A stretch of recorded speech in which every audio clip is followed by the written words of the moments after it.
Hey guys, Frenzy here with yet another summer movie review, this time of G.I. Joe, The Rise of Cobra.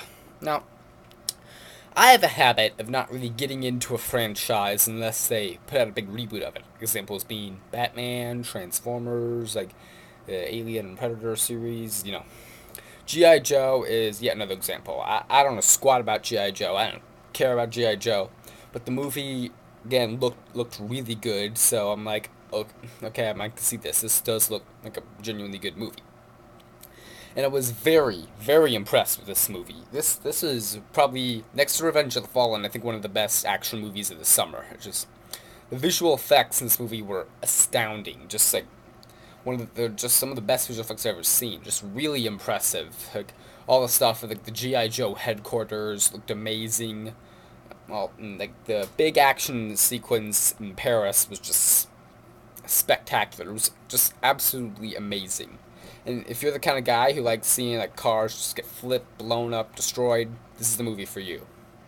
And I hate to say it, but the destruction factor for this is like way higher than a Michael Bay movie. Seriously. Now, I will say this: G.I. Joe, it was very creative with what it had. There's some pretty cool ideas in this movie, like the stuff with the little microscopic nanobots. There was some really cool stuff in this movie, like the Cobra sonic guns and stuff. It's a very creative film.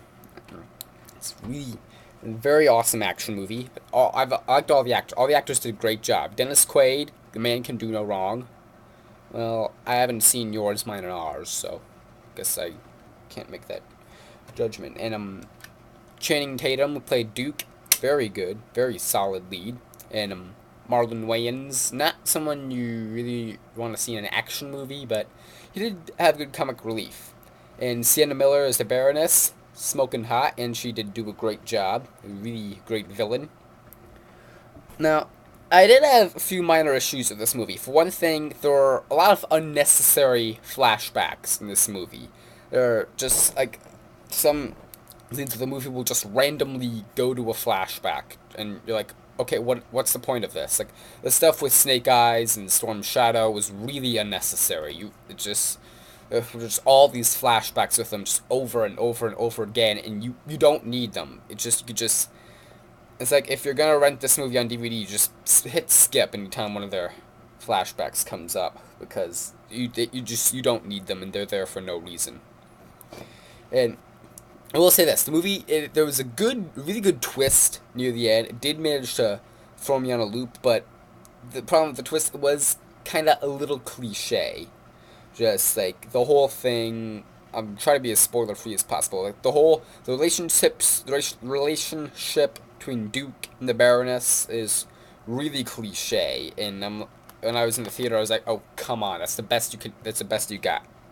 And also, before you see this movie, keep in mind, this is G.I. Joe, The Rise of Cobra. This is the start of clearly get the start of some big trilogy. So, if any reviews on here, don't whine, oh, they left all this stuff hanging, left it all unresolved. This is supposed to have a sequel. Like, the last scene, it's just, like, it's not only, it's shocking, it's a little scary, and it's definitely set up for a whole sequels, and I'm definitely going to be seeing those sequels because this was hardcore, great action movie, a little cliche at times, and it was visually impressive, and it did manage to bring in a good twist near the end. It was a very creative movie. I definitely say you go see this one. I'd probably give it 4.5. Not the full 5, but 4.5. This is definitely a worth seeing summer movie. So that's all I got for this one. Frenzy is out.